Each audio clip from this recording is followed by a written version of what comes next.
पुंडलीक वरदा हरी विठ्ठल श्री ज्ञानदेव तुकाराम पंढरीनाथ भगवान की जय। माऊली ज्ञानेश्वर महाराज की जय। जगद्गुरु तुकाराम महाराज की जय। नियतं कुरु कर्मत्वं कर्मजायो ह्यकर्मणः शरीर यात्रा पिचते न प्रसिद्धेद कर्मणः।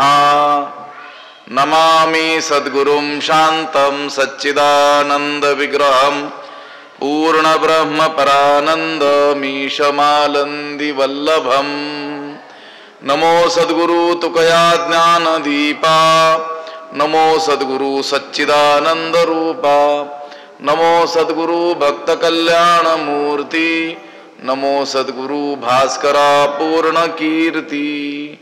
अखंड मंडलाकारं व्याप्तमेन चराचरं तत्पदं दर्शितं येन तस्मै श्री गुरवे नमः। जयांची केली स्मरण होय सकळ विद्यांचे अधिकरण तेची वंदो श्री चरण श्री गुरूंचे ते नमस्कारोनी आता।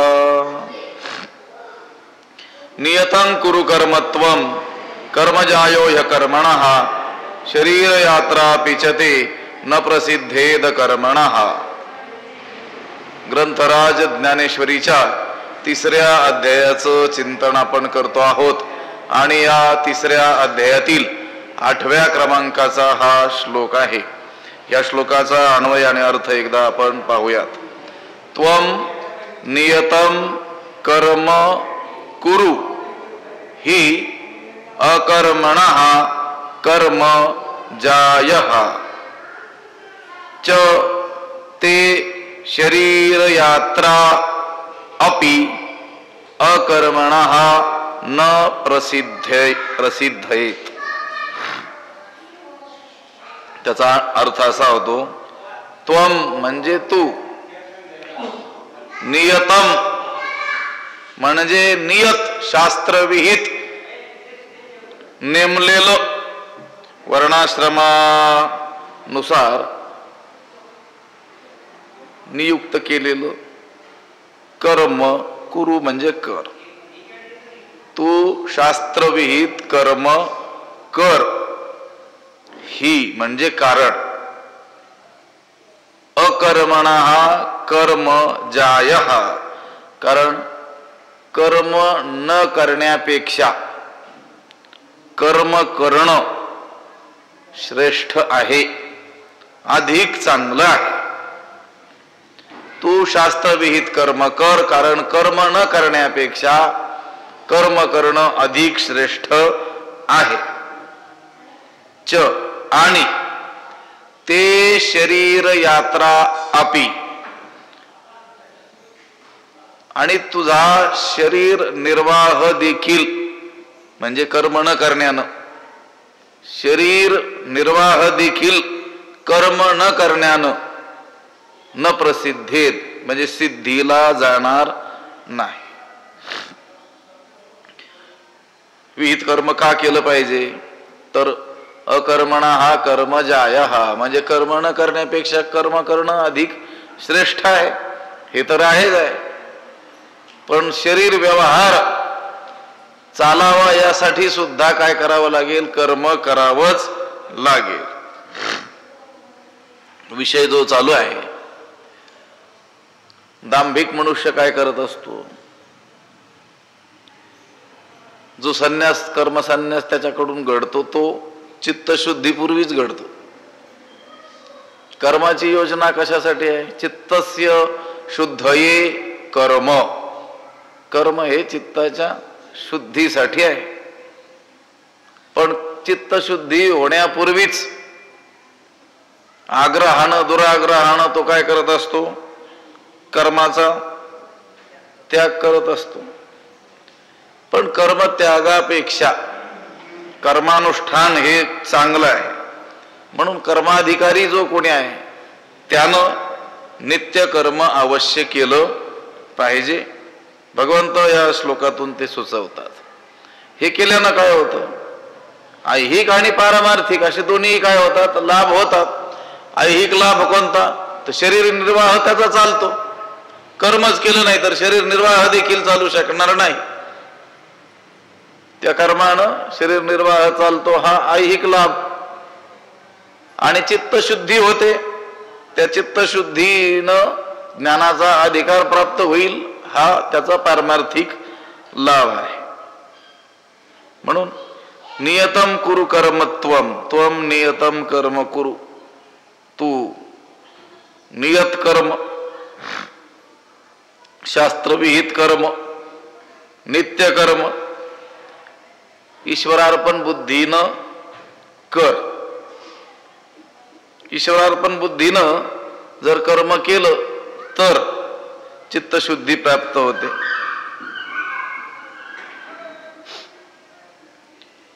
हे त्याचं महत्वाचं काय केलंय, कारण फळ त्याचं सांगितलेलं आहे. आणि दुसरी गोष्ट म्हणजे एकदम स्थूल रीतीनं विचार केला तर कर्म न केल्यानं शरीर यात्रा सुद्धा सिद्धीला जाणार नाही. शरीर निर्वाह जी चातुर्वर्णीय व्यवस्था आपल्याकडं सांगण्यात आलेली आहे, त्या त्या वर्णाश्रमाला विहित उचित अशी काही कर्म करायला सांगितलेले आहेत. त्या सांगितलेल्या कर्मांपैकी काही कर्म धर्मासाठी आणि काही जीविकेसाठी म्हणून सांगितलेले आहेत. उदाहरण, ब्राह्मण या वर्णाला अध्ययन, यजन आणि दान ही 3 कर्म धर्मासाठी, आणि अध्यापन, याजन आणि परिग्रह ही 3 कर्म जीविकेसाठी सांगितलेली आहेत. म्हणजे त्या त्या वर्णाला सांगितलेली ती कर्म त्यातील काही धर्मासाठी आणि काही जीविकेसाठी म्हणून सांगितलेले आहेत. आता क्षत्रियाला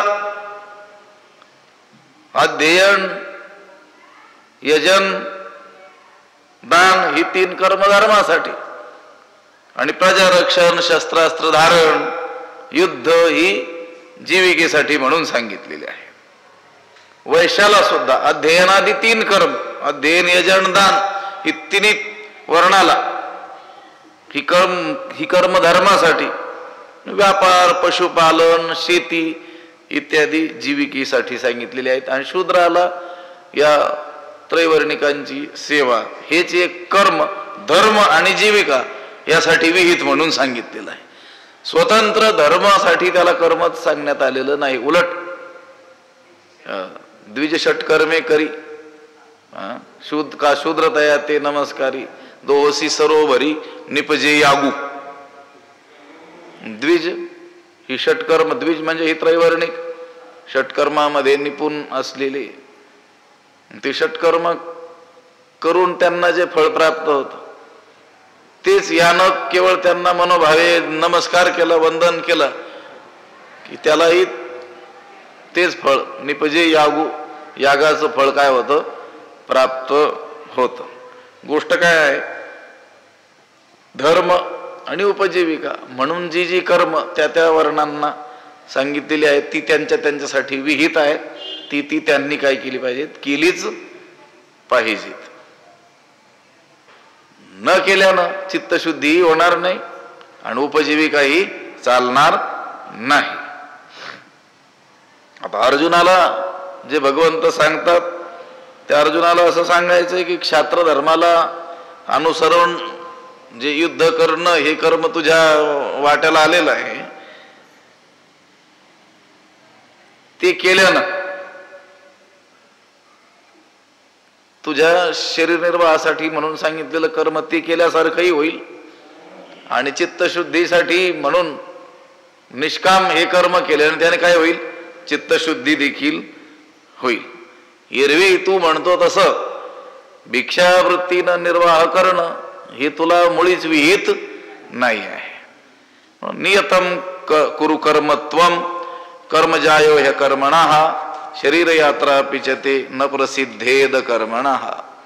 म्हणोनी नैष्कर्म्य होवावे तरी एथ ते न संभवे, आणि निषिद्ध किवी राहटावे विचारी पा.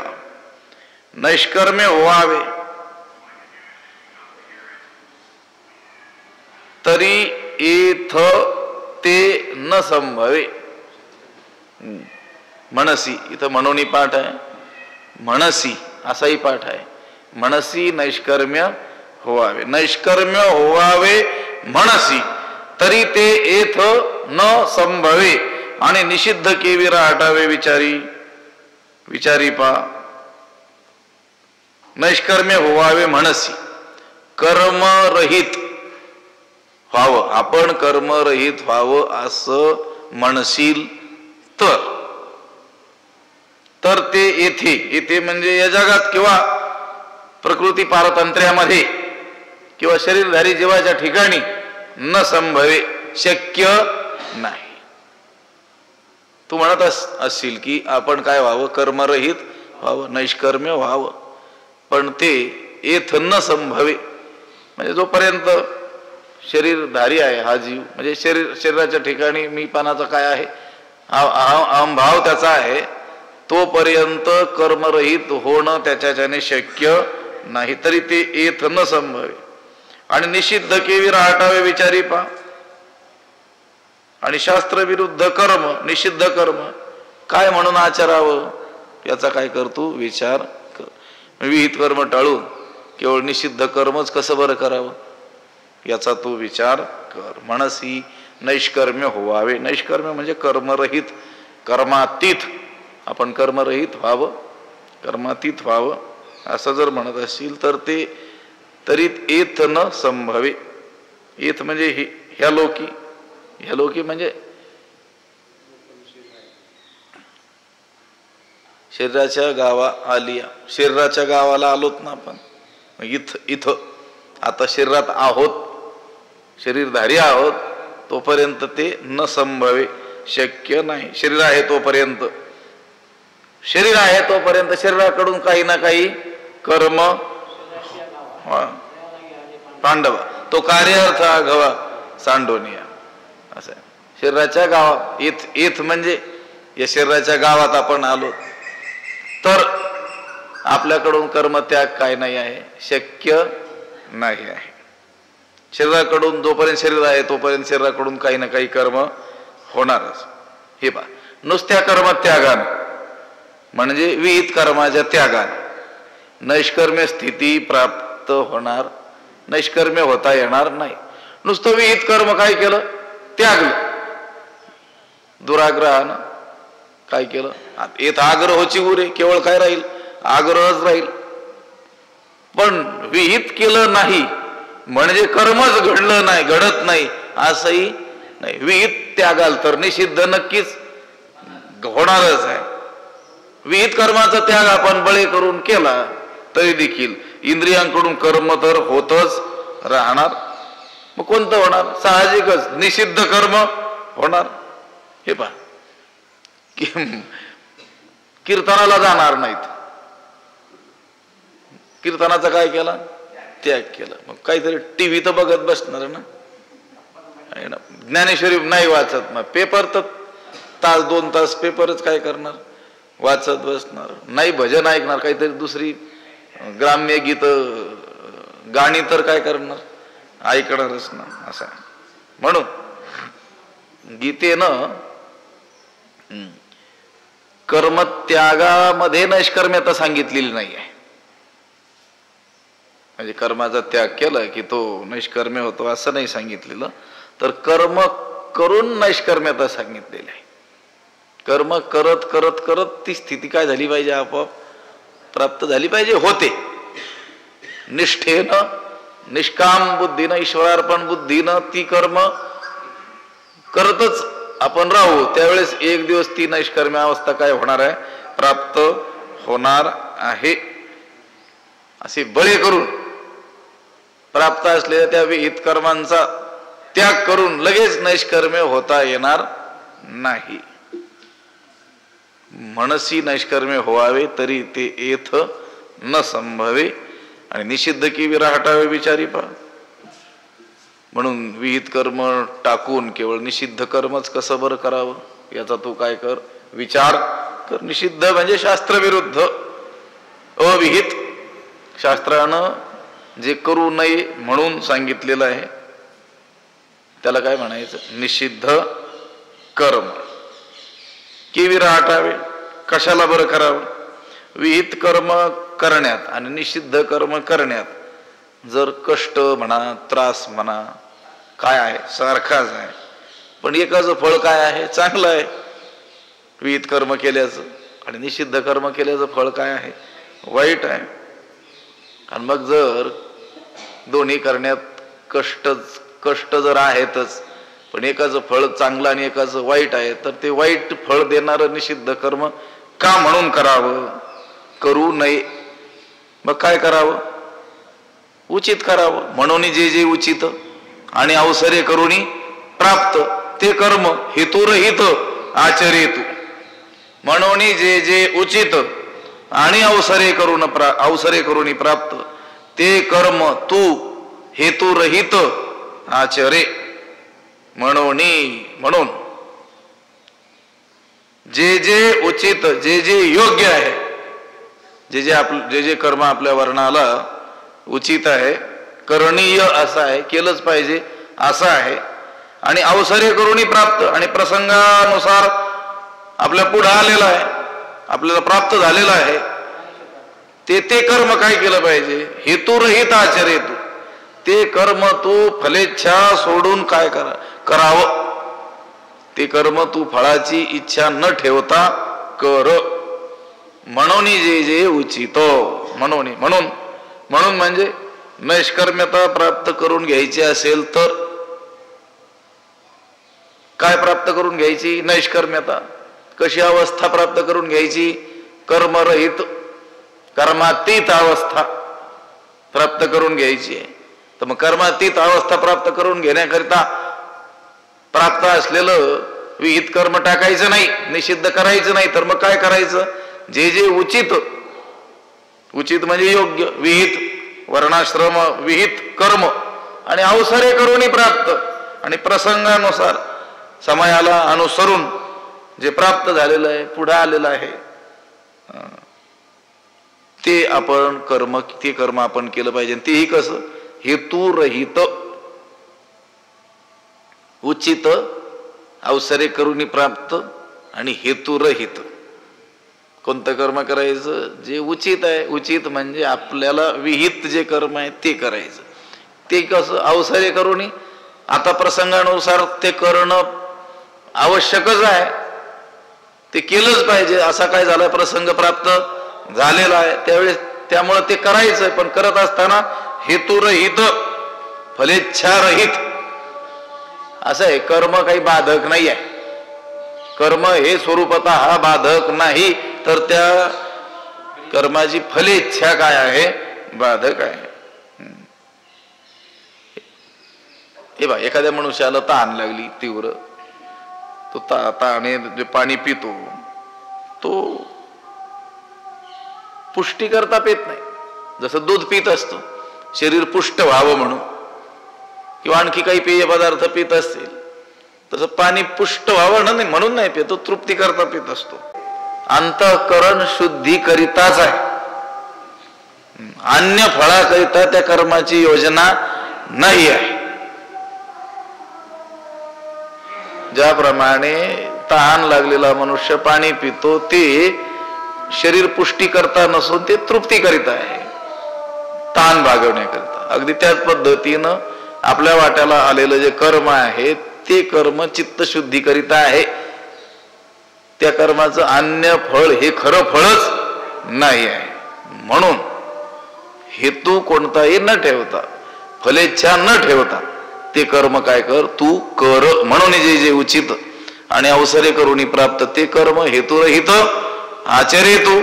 पार्थाणी कही एक नेनसी तू हे कौतिक, जे ऐसे कर्म मोचक आपैसे असे. पार्था आणि कही एक कौतिक हे तू नेनसी, जे ऐसे कर्म आपैसे मोचक असे. पार्थ अर्जुना, या कर्माविषयी, या कर्माचं आणखी एक आश्चर्य किंवा या कर्माची आणखी एक नवलाईची गोष्ट ती तुला ठाऊक नाही आहे. पार्था आणि कही एक कौतिक हेतू नेणसी. हे अर्जुना, या निष्काम कर्माविषयीची आणखी एक नवलाईची आश्चर्याची गोष्ट आहे जी तुला काय नाही आहे, ठाऊक नाही आहे. कोणती आहे? जे ऐसे कर्म अपैसे मोचक असे. ती नवलाईची गोष्ट ही अशी आहे की ते कर्म अहंकार रहित आणि निष्काम बुद्धीनं जर केलं तर ते कर्म आपोआप म्हणजे अपैसे आपोआप या जीवांना मोचक असे या कर्मबंधनापासून सोडवणार आहे. कर्माने बंधनही तर ते कर्म म्हणजे निष्काम कर्म जर केलं तर कर्मबंधनातून सुटका होईल. हे एक या कर्माचं काय आहे? आश्चर्य आहे. खर तर कर्म हे कर्मबंधाला कारण ठरायला पाहिजे, पण तेच कर्म आपण निष्काम बुद्धीनं केलं तर ते कर्मबंधन सोडण्याला काय होतं? कारण ठरतं. ही नवलाईची गोष्ट आहे या कर्माची जी की तू जाणत नाहीस. पार्थानिक एक नेणसी तू हे कौतिक जे ऐसे कर्म मोचक आपैसे असे. कर्म मोचक, मोचक म्हणजे सोडवणार, कर्मबंधापासून सोडवणार, मुक्त करणार. अर्जुनाची समजूत काय झालेली आहे की आपण जर युद्ध केलं म्हणजे जर आपण कर्म केलं तर आपण नरकाला जाणार म्हणजे अधोगतीला जाणार. म्हणजे हे कर्म आपल्या बंधनाला काय ठरणार आहे? कारण ठरणार आहे, अशी त्याची काय झालेली आहे? दृढ समजूत झालेली आहे. पण भगवंत सांगतात की कर्म हे काही बंधक म्हणजे बंधनाला कारण किंवा मारक अधोगतीला नेणार नाही आहे. उलट ते मोचक आहे म्हणजे कर्मबंधनापासून मुक्त करणार आहे. खरं पाहिलं तर कर्म हाच काय आहे? पुण्य आणि पाप म्हणजे धर्म आणि अधर्म या नावाचा काय आहे? बंध आहे. कर्म केलं की त्याचं फळ मिळालंच पाहिजे असा शास्त्राचा काय आहे? नियम आहे. तुकोबराय म्हणतात त्याप्रमाणे काही केलं तर न वजे वाया, वाया न वजे. काही करा तुम्ही, वाया जात नाही, त्याचं काहीतरी पाप होईल किंवा काहीतरी पुण्य होईल. कर्म केलं की ते त्याचं फळ देणार म्हणजे देणारच. आता विहित कर्माचं फळ पुण्य आहे. जर ते फलेच्छा धरून केलं तर त्यानं स्वर्गातील लोकांमध्ये काय होईल? आपल्याला देवादिकांची शरीर उत्तम दिव्य भोग काय होतील? प्राप्त होतील. निषिद्ध कर्माचं फळ काय आहे? पाप आहे. आणि त्याने नरकामध्ये नरक लोकाचा वास आपल्याला घडेल किंवा या तिर्यक योनीत पशुपक्षादी योनीमध्ये काय होईल? जन्म प्राप्त होईल. आणि पाप पुण्य समान झालं तर काय होईल? मनुष्य देहाची प्राप्ती होईल. तात्पर्य काय? तर जन्म प्राप्त होण्याचं कारणच पाप पुण्य रूप किंवा ज्याला धर्माधर्म रूप कर्मच कारणीभूत आहे. देव मनुष्य स्थावर यया नाव जगडंबर. आणि हे तव तिन्ही प्रकार कर्मफळाचे. हे तिन्ही प्रकार कर्मफळाचेच आहेत. हे कर्मफळाचेच तिन्ही प्रकार आहेत. देव मनुष्य स्थावर. स्वर्गाला जाणं, या भूमंडळावर मनुष्य म्हणून जन्म येलं किंवा स्थावर हे तिर्यक योनीला जाणं, हे प्रकार कशाचे आहेत? कर्मफळाचेच काय आहेत? हे प्रकार आहेत. म्हणून कर्मबंध या गोष्टीचा अर्थ आहे की स्वर्ग नरकाचं साधन धर्माधर्म रूप पापपुण्यात्मक कर्म. तेव्हा वस्तुतः कर्म हे जन्म मृत्यू रूपी बंधाला कारणीभूत असताना भगवंत या ठिकाणी कर्माला काय म्हणतात? मोचक म्हणतात. हे सोडवणार म्हणतात असे. कारण आता अर्जुनाची जी समजूत कर्म हे बंधनाला कारण आहे ही जी झालेली होती ती काही अवास्तव नव्हती, स्वाभाविकच होती. कुणालाही कर्म हे बंधनाला कारण आहे असंच वाटेल. म्हणून भगवंत म्हणतात की तू या कर्माचं आणखी एक आश्चर्य आहे ते जाणत नाहीस. पार्थानी काही एक नेणसी तू हे कौतिक जे ऐसे कर्म मोचक आपैसे असे. कौतुक किंवा आश्चर्य आपल्याला कोणत्या गोष्टीचं वाटत असतं? व्यवहारामध्ये जे व्यवहाराचे काही जे नियम नियम आहेत, त्या नियमात घडणाऱ्या गोष्टीचं काहीच आश्चर्य वाटत नाही.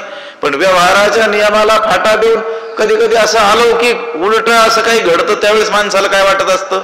आश्चर्य वाटत असतं, कौतुक वाटतं की नाही. कर्म हे बंधाला कारण आहे असे आपल्यावर संस्कार असताना, समजूत असताना, तसं आपण श्रवण केलेलं असताना भगवंत काय सांगतोय? कर्म हे कशाला कारण आहे? बंध मोक्षाला. कर्मबंधनातून सोडवण्याला काय आहे?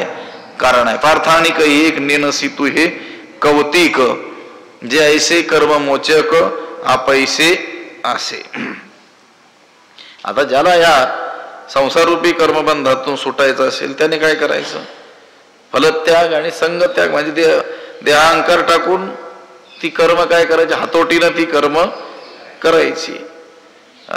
जो जीव बंधे शिणला सुटके जाचे आपुला, तिने पुढत पुढतिया बोला आनन कीजे म्हणून फळी लागू, सांडोनी देह संगू कर्मे करावे हा चांगू निरूपू माझा. पार्थानिक एक नेनसितु हे कौतिक, जैसे कर्ममोचक आपैसे असे. देखे अनुक्रमाधारे स्वधर्मो जो आचरे, तो मोक्षु तेणे व्यापारे निश्चित पावे. देखे जो अनुक्रमाधारे स्वधर्मो आचरे, तो तेणे व्यापारे निश्चित मोक्षु पावे. देखे म्हणजे पहा. जो अनुक्रमाधारे स्वधर्मो आचरे, जो अनुक्रमाधारे म्हणजे वर्णाश्रमानुरूप आपल्या धर्माचं आचरण करतो. अनादी काळापासून चालत आलेल्या परंपरांच्या आधारानं जो काय करतो? स्ववर्णविहित धर्माचं आचरण करतो, तो तेणे व्यापारे निश्चित मोक्षू पावे. तो तेणे व्यापारे त्या आचरणानंच निश्चित मोक्षू पावे, ठामपणे मोक्षाला पावतो, मोक्षाला प्राप्त होतो. देखे अनुक्रमाधारे. अनुक्रम म्हणजे वर्णाश्रम धर्माला अनुसरून ज्याला ज्या कर्माचा अधिकार आहे त्या अधिकारानुरूप आणि त्या वर्णाला विहित म्हणून जे कर्म सांगितलेलं आहे ते कर्म त्या स्वधर्माचं जो काय करतो? आचरण करतो, तो मोक्षु तेणे व्यापारे निश्चित पावे. तो त्या तेणे व्यापारे मोक्षु निश्चित पावे. तो त्या धर्मानं, त्या धर्माच्या आचरणानं निश्चित मोक्षाला प्राप्त होतो. निश्चित म्हणजे खात्री, कर्माने मोक्ष मिळतो असं या ठिकाणी भगवंत सांगतात. मोक्षु पावे, निश्चित खात्रीनं तो त्या मोक्षाला काय होतो? प्राप्त होतो. पण इथं सांगत असताना कर्म हे साक्षात मोक्षाचं साधन आहे असं सांगण्याचा अभिप्राय नाही आहे. लक्षात आलं का? भगवंताच्या बोलण्याचं हे जे तात्पर्य की कर्म हे साक्षात मोक्षाचं साधन आहे असं सांगण्याचा नाही आहे. आता सगळे शास्त्र वेद हे काय सांगतात? मोक्षाचं नियत साधन काय आहे? ज्ञान आहे. आणि भगवंत या ठिकाणी काय म्हणतात? देखी अनुक्रमाधारे स्वधर्मो जो आचरे, तो मोक्ष तेणे व्यापारे निश्चित पावे. म्हणजे स्ववर्णविहित धर्माचं आचरण जो करतो तो त्या धर्माच्या आचरणानंच निश्चित मोक्षाला काय होतो? प्राप्त होतो. म्हणजे कर्मानेच मोक्षाला काय होतो? प्राप्त होतो. पण शास्त्राने तर तमेव विदित्वा अतिमृत्युमेती नान्य पंथा विद्यते अयनाय तम एव विदित्वा, त्याला जाणूनच म्हणजे त्याचं ज्ञान प्राप्त करूनच काय होतो? मोक्ष प्राप्त होतो हे सांगितलं. ज्ञानोबराय देखील म्हणतात की नाही, जे ज्ञान जयाच्या हाती तोची समर्थू मुक्ती. मुक्ती प्राप्तीला समर्थ कोण आहे? ते ज्ञान ज्याच्या हातात आहे तो. ज्ञानेविन मोक्ष नाही हा सिद्धांत वेद बोले हात उभारवणे. मग या ठिकाणी भगवंताने हे असं का सांगितलं की अनुक्रमाधारे म्हणजे अनादी काळापासून चालत आलेली ज्या परंपरा आहेत, जो अनुक्रम आहे त्या त्या वर्णाला विहित असलेलं ते जे कर्म आहे, त्या स्ववर्ण विहित धर्माचं आचरण जर केलं तर त्या धर्माने निश्चित मोक्षाला तो प्राप्त होतो, असं जे म्हटलेलं आहे. ह्या बोलण्यात आणि त्या वेदवचनांमध्ये, शास्त्रवचनामध्ये काय दिसतो? विरोध दिसतो. त्याचं समाधान काय? त्याचं समाधान असं आहे, कर्माचं पर्यवसान हे शेवटी ज्ञान मार्गातच होत असतं. कर्माने चित्तशुद्धीद्वारा ज्ञानाचा अधिकार प्राप्त होऊन ज्ञानप्राप्ती न मोक्ष, असा हा काय आहे? क्रम आहे.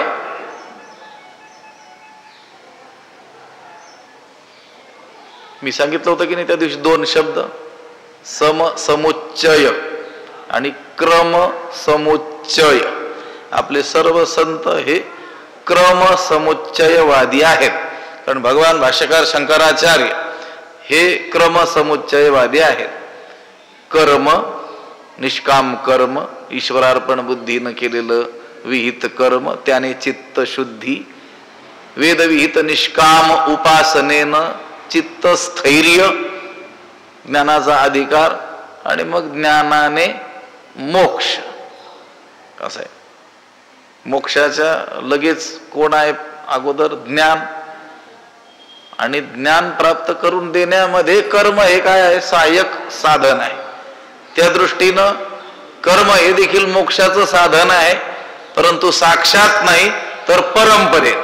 आणि ज्ञान हे मोक्षाचं साक्षात साधन आहे. पण कर्माचं पर्यवसान शेवटी कशात होतं? ज्ञान मार्गातच होत असल्यानं भगवंतानं या ठिकाणी कर्माने मोक्ष प्राप्त होतो असं सांगितलेलं आहे. गीतेमधील मोक्ष प्राप्तीचा मार्ग मी म्हटलो त्याप्रमाणे क्रमसमुच्चयाचा आहे. निष्काम कर्माने काय होते? चित्तशुद्धी होते, मग ईश्वर प्रसाद होतो. ईश्वर प्रसादानं वैराग्याचा काय होतो? वैराग्य सिद्धी देई जे असायता, या वैराग्याचा लाभ होतो. नंतर मग काय होतं? ज्ञानाचा अधिकार प्राप्त होतो आणि ज्ञानाने मोक्ष होतो. असं ज्ञान उत्पत्तीद्वारा परंपरेनं कर्म हे मोक्षाचं काय आहे? साधन आहे. देखे अनुक्रमाधारे स्वधर्म जो आचरे तो ते मोक्षुतेने व्यापारे निश्चित पावे. यज्ञार्थात कर्मणोन्यत्र लोकोयम कर्म बंधनः तदर्थं कर्म कौंतेय मुक्त संग समाचर. यज्ञार्थात कर्मणः अन्यत्र अयम लोकः कर्म बंधनः कौंतेय मुक्त संगः तदर्थम कर्म समाचर. त्याचा अर्थ असा होतो यज्ञार्थात. यज्ञार्थात म्हणजे ईश्वर प्रीत्यर्थ किंवा स्वधर्म प्रीत्यर्थ केलेल्या कर्माहून यज्ञार्थात कर्मणः अन्यत्र अयम लोकः कर्मबंधनः. इतर कर्माने हा लोक कर्मबद्ध होतो.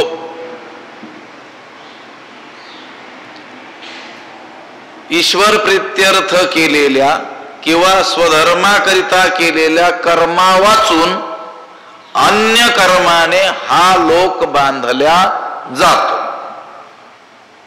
कर्माने लोक बांधल्या जातो, पण कोणत्या कर्मानं? ईश्वर प्रीत्यर्थ किंवा स्वधर्माकरिता केलेल्या कर्मा वाचून अन्य हेतूने केलेल्या कर्माने अयम लोक हा कर्मबंधना, हा लोक कर्माने बांधला जातो. म्हणजे कर्म हे त्याला बंधनकारक ठरत. यज्ञार्थात केलेलं कर्म ते बंधनाला कारण ठरत नाही. यज्ञार्थात कर्म अन्यत्र म्हटलेलं आहे ना, यज्ञार्थात कर्मणा हा अन्यत्र. यज्ञ वाचून केलेलं कर्म, यज्ञ वाचून म्हणजे ईश्वरार्पण बुद्धीनं कर्म केलेलं जे आहे त्या वाचून अन्य जे कर्म केलेलं आहे, काही लालसेनं केलेलं, स्वर्गाधिकाला जाण्याच्या हेतून केलेलं जे कर्म आहे ते बंधनाला कारण ठरतं. म्हणून कौंतेय हे अर्जुना मुक्त संग कर्म फलासक्ती रहित होऊन काय कर? तदर्थम कर्म समाचर. त्याकरिता म्हणजे स्वधर्म प्रीत्यर्थ तू काय कर? कर्म कर. स्वधर्म उद्देशानं किंवा ईश्वर प्रित्यर्थ तू कर्म कर. हे बघ, कर्माधिकारी पुरुषाला कोणती कर्मे बंधनाला कारण ठरतात आणि कोणती होत नाहीत हे भगवंत या श्लोकातून सांगतात.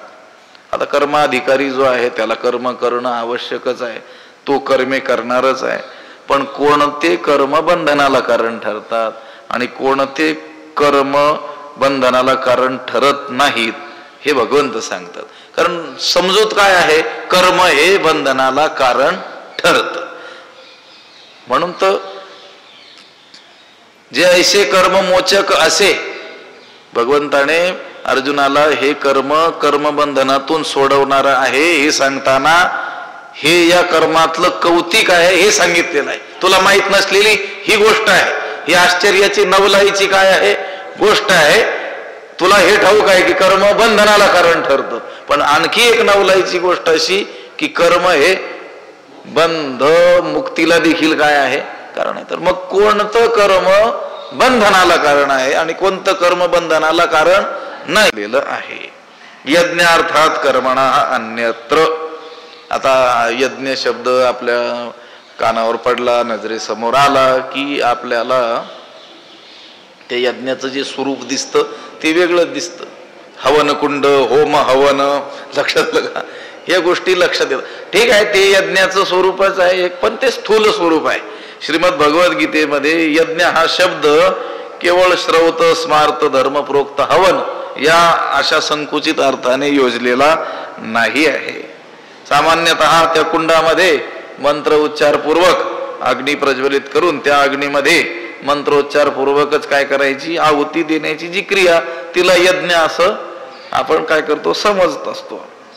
किंवा रोज यज्ञाचे जे प्रकार आहेत रोजचे पंचमहायज्ञापासून अग्निहोत्रापासून ते अश्वमेध, राजसूय वगैरे वगैरे, विश्वजित यज्ञ, ह्या यज्ञांचं स्वरूप आपल्या नजरेसमोर येत असतं.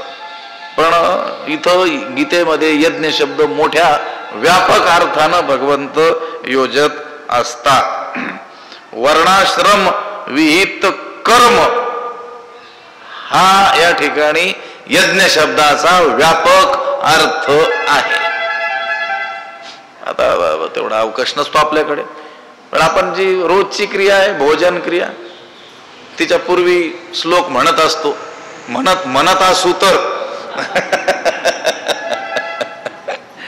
कोणतं वदनी कवळ घेता नाम घ्या श्रीहरीचे, सहज हवन होते नाम घेता फुकाचे, जीवन करी जीवित्व अन्न हे पूर्ण ब्रह्म, उदर भरण नोही जाणीजे यज्ञ कर्म. म्हणजे ती सुद्धा यज्ञ क्रियाच आहे ना. उदर भरण नोही केवळ येर वेठ्या पोट भरी चाम मशकाचे परी. कुत्र्याला भाकर टाकली मनुष्यही जेवायला बसला, त्यानं देखील काही श्लोक वगैरे म्हटला नाही, हाही म्हटला नाही. काय फरक झाला दोघांमध्ये? केवळ पोट भरणं नव्हे, भोजन करणं म्हणजे केवळ उदर भरणं नव्हे तर ते यज्ञ कर्म आहे हे जाणलं पाहिजे. यज्ञाचं स्वरूप काय आहे हे खूप मोठं व्यापक आहे. म्हणून वर्णाश्रम विहित कर्म अशा अर्थानं या गीतेमध्ये हा यज्ञ शब्द योजलेला आहे. आणि यज्ञार्थात कर्मणा हा अन्यत्र म्हणजे जे यज्ञ म्हणजे वर्णाश्रम विहित कर्म ते ज्यावेळेस आपण ईश्वरार्पण बुद्धीनं करतो तो यज्ञ होतो. तद व्यतिरिक्त जर कोणतं कर्म असेल तर ते बंधनाला कारण आहे. म्हणजे थोडक्यात काय, कर्म जर निष्काम बुद्धीनं केलं, पण कोणतं कर्म? विहित कर्म. एखादा म्हणेल मी निषिद्ध कर्म निष्काम बुद्धीनं करतो जमेल का? नाही जमणार ना. विहित कर्म आणि निष्काम बुद्धीनं ईश्वरार्पण बुद्धीनं करणं, तद व्यतिरिक्त जे जे करणं आहे ते सगळं कर्म बंधनाला कारण आहे.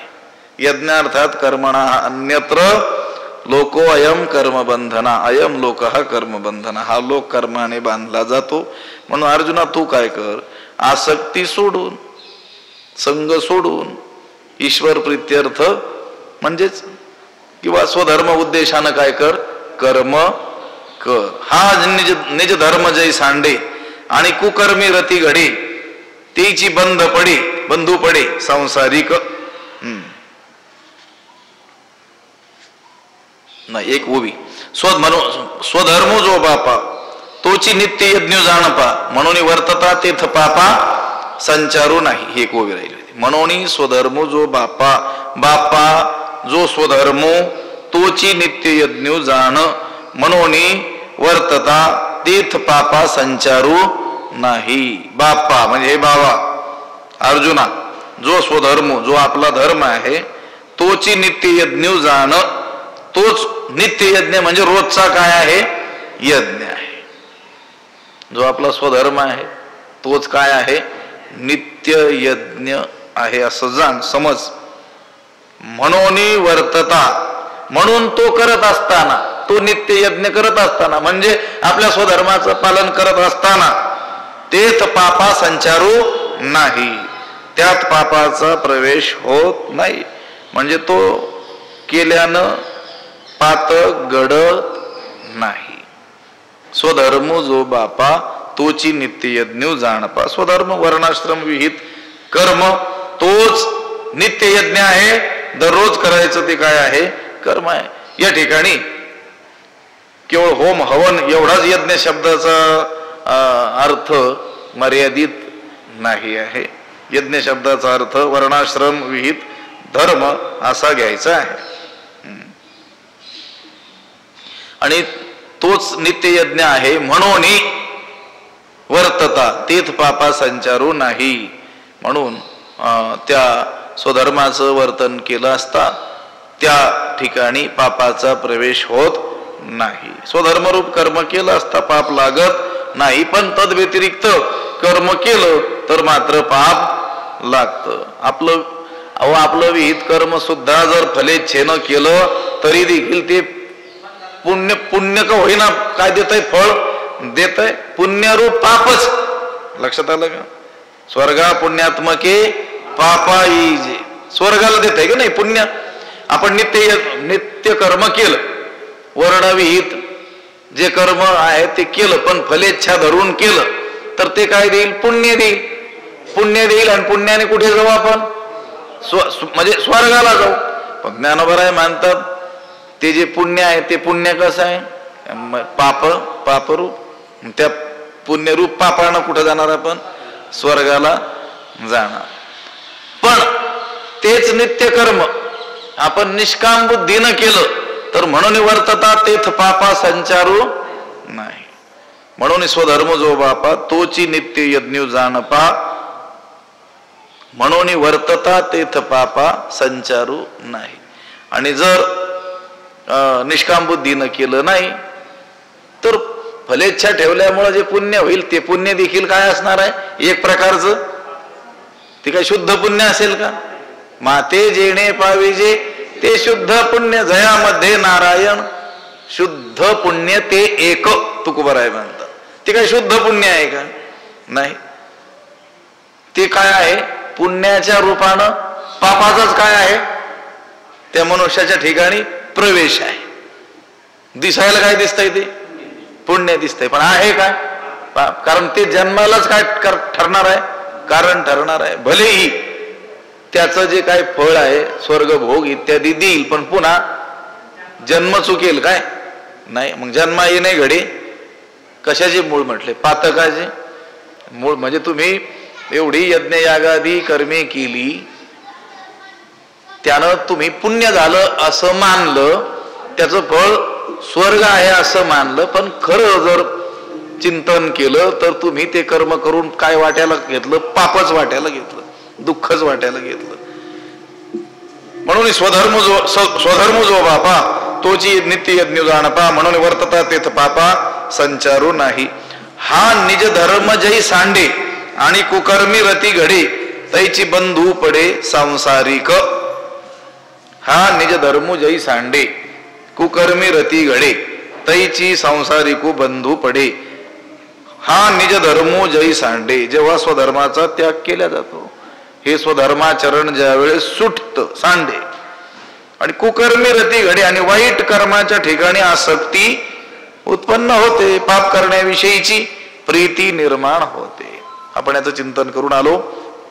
जेव्हा चांगल्या गोष्टीचा त्याग होतो त्याच वेळेस वाईट करण्याविषयीची गोडी निर्माण होत असते. म्हणून तर मग हे नित्यकर्म बंद का करायचे नाहीत, त्याच्यामध्ये प्रमाद का करायचा नाही, प्रमादो वै मृत्यू हो असं श्रुतीनं का सांगितलं, किंवा संत भजने विक्षेपतेची पै मरण असं का म्हणतात, तर चांगलं बंद केलं की वाईटाने प्रवेश केलाच. मोठा विषय आहे, आपण त्याचं थोडंसं चिंतन ओझरतं का होईना केलं होतं. आपण आपल्या मुलांना चांगलं शिकवणं सोडून दिलं की वाईट शिकवणारे लोक तयारच आहेत. तुम्ही फक्त चांगलं शिकवणं त्या दिवशी बंद करा, दुसऱ्याच दिवशी वाईट शिकवायला लोक बसलेलेच आहेत. आपण आता हे आहार विहाराचे जे नियम आहेत ते पालन करणं सोडून द्या, रोग जंतूंनी शिरकाव केलाच म्हणून समजायचं.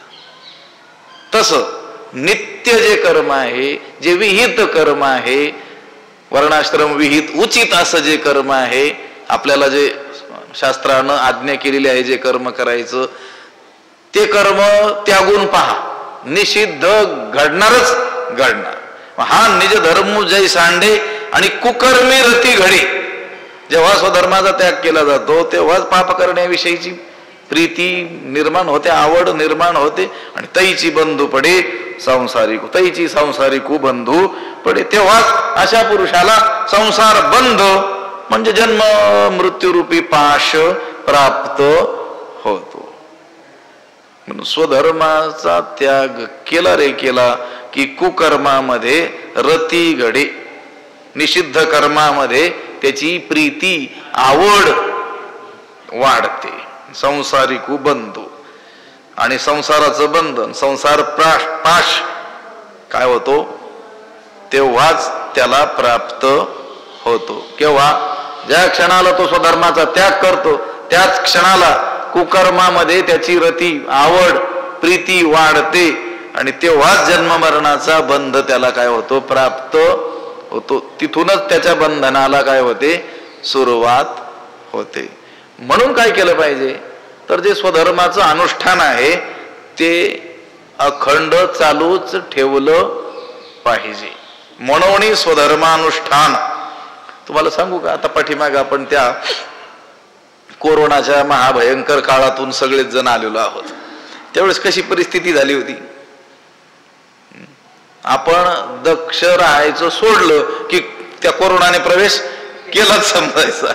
आपण दक्षता सोडत होतो का नाही, ते सॅनिटायझर काय कुठं कुठं काय काय आणखी औषध योजना करत होतो की नाही, प्रतिबंध नाही. काही कोणत्या वस्तूला स्पर्श केला तरी देखील लक्षात आलं की लगेच ते हाताला लावून घ्यायचे. का? आपल्याला ठाऊक होतं. आपण थोडस जरी दुर्लक्ष केलं की त्या रोगजंतूंचा शिरकाव प्रवेश झाला म्हणून समजायचं. तसंच आहे मग. हा निज धर्म जय सांडे आणि कुकर्मी रती घडे तैची बंध पडे संसारिक. जेव्हा स्वधर्माचा त्याग केला जातो तेव्हाच पाप कर्म करण्याविषयीची प्रीती वाढते, निर्माण होते आणि तेव्हाच जन्म मरणाचा बंध काय होतो प्राप्त होतो. म्हणून काय करावं, म्हणून स्वधर्मानुष्ठान ते अखंड यज्ञ याजन जो करी तया बंधन काहीच न घडे. म्हणून स्वधर्मानुष्ठान तसंच आहे अन्वय त्याचा. म्हणून स्वधर्मानुष्ठान स्वधर्माचं जे आचरण आहे ते अखंड यज्ञ याजन हेच निरंतर असलेलं काय आहे यज्ञ याजन आहे. तेच नित्य यज्ञ करणं हे आहे. स्वधर्माचरण जे आपलं आहे तोच काय आहे नित्य यज्ञ आहे. अखंड तो काय आहे यज्ञ आहे. आणि जो करी आणि असा नित्य यज्ञ स्वधर्मानुष्ठान रूपी नित्य यज्ञ जो करतो तया बंधन काहीच न घडे. त्याला कोणतंही बंधन संभवतच नाही, त्याला कोणतंही बंधन घडत नाही. अखंड सतत. हे दुसरे जे यज्ञ आहेत ते काय अखंड चालतात का?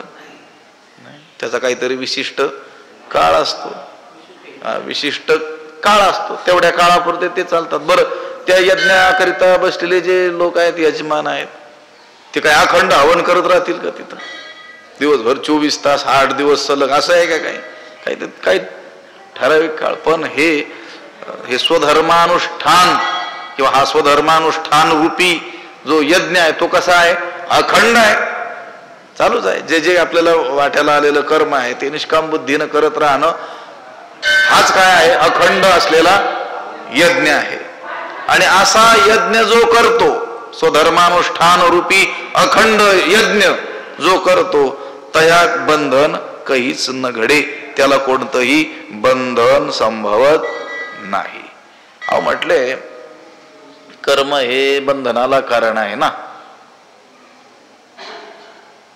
तुम्ही सांगितलं यज्ञ वाचून असलेलं कर्म ते काय आहे? अयम लोका कर्म बंधना. तर मग हे स्वधर्मानुष्ठान रूपी अखंड यज्ञ याजन जो करतो त्याला बंधन घडत नाही. मग कोणाला घडतं? तर ते सांगतात, हा लोक कर्मे बांधिला, जो परतंत्रा भुलला, तो नित्य यज्ञाते चुकला म्हणून या. किंवा भूतला भुलला, भूतला असाही एक काय आहे? पाठ आहे.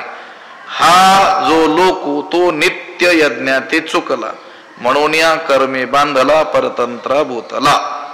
हा जो लोक म्हणजे हे जे सर्व कर्माधिकारी लोक आहेत, तो नित्य यज्ञाते चुकला, ते आपल्या नित्य यज्ञाला अंतरले, नित्य यज्ञाते चुकला आणि म्हणून कर्मबंधाने जखडले गेलेले आहेत, शरीराच्या स्वाधीन झालेले आहेत. हा लोक कर्मे बांधला. हा जो लोक आहे, हा लोक म्हणजे कर्माधिकारी जे आहेत किंवा जे आपल्याला काय समजतात, शरीर समजतात. मनुष्य देहात आपण असल्यामुळे आपण काय आहोत? प्रकृती परतंत्र आहोत. म्हणून आपल्याकडून आत्यंतिक कर्मत्याग संभवू शकत नाही. हा लोक कर्मे बांधला. हा जो प्राणी वर्ग आहे तो मुळातच मनुष्य देहात असताना आपण प्रकृती परतंत्र आहोत, त्यामुळे आपणास आत्यंतिक कर्मत्याग संभवत नाही. जो परतंत्रा भूतला, या गोष्टीला तो विसरला, भुलला असं जर घेतला पाठ तर. हा लोक कर्मे बांधला, जो परतंत्रा भुलला, तो नित्य यज्ञाते चुकला म्हणून या. हा लोक कर्मे बांधिला, का बांधिला? नित्य यज्ञाते चुकला म्हणून या. यज्ञार्थात जर त्यानं कर्म केलं तर ते बंधनाला कारण नाही. यज्ञार्थात कर्मणा हा अन्यत्र म्हणजे ईश्वरार्पण बुद्धीनं केलेलं कर्म, स्वधर्म म्हणून कर्तव्य बुद्धीनं केलेलं कर्म, तद व्यतिरिक्त जे कर्म आहे अन्यत्र, त्या कर्माने अयम लोक हा कर्मबंधना. म्हणून तो नित्य यज्ञ काही झालं तरी चुकला नाही पाहिजे.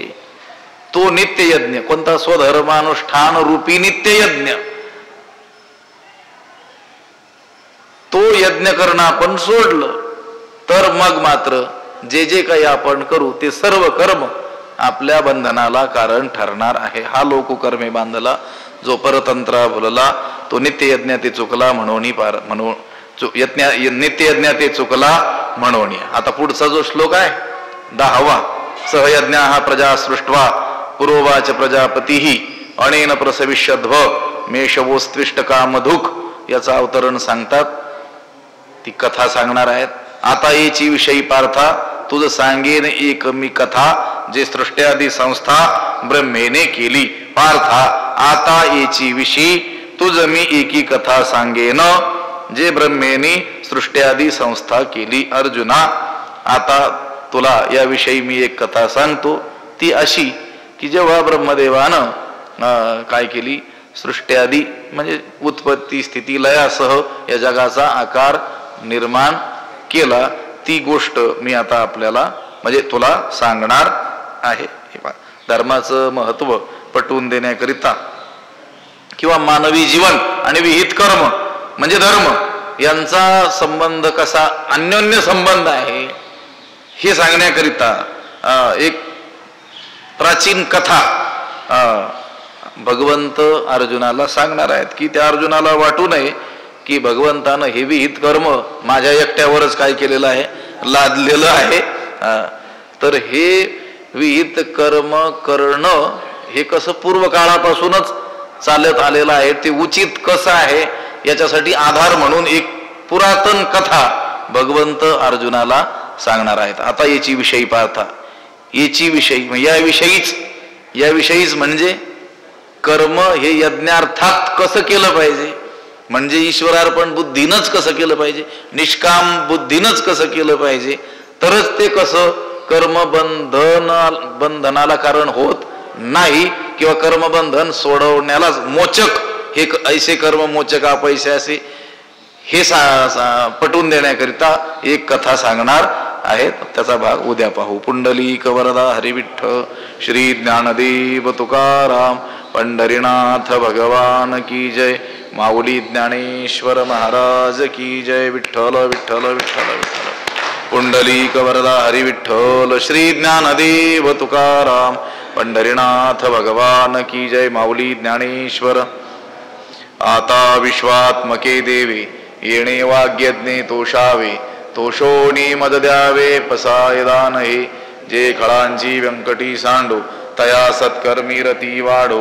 भूता परस्परे पडो मैत्र जीवांचे, दुरितांचे तिमिर जावो.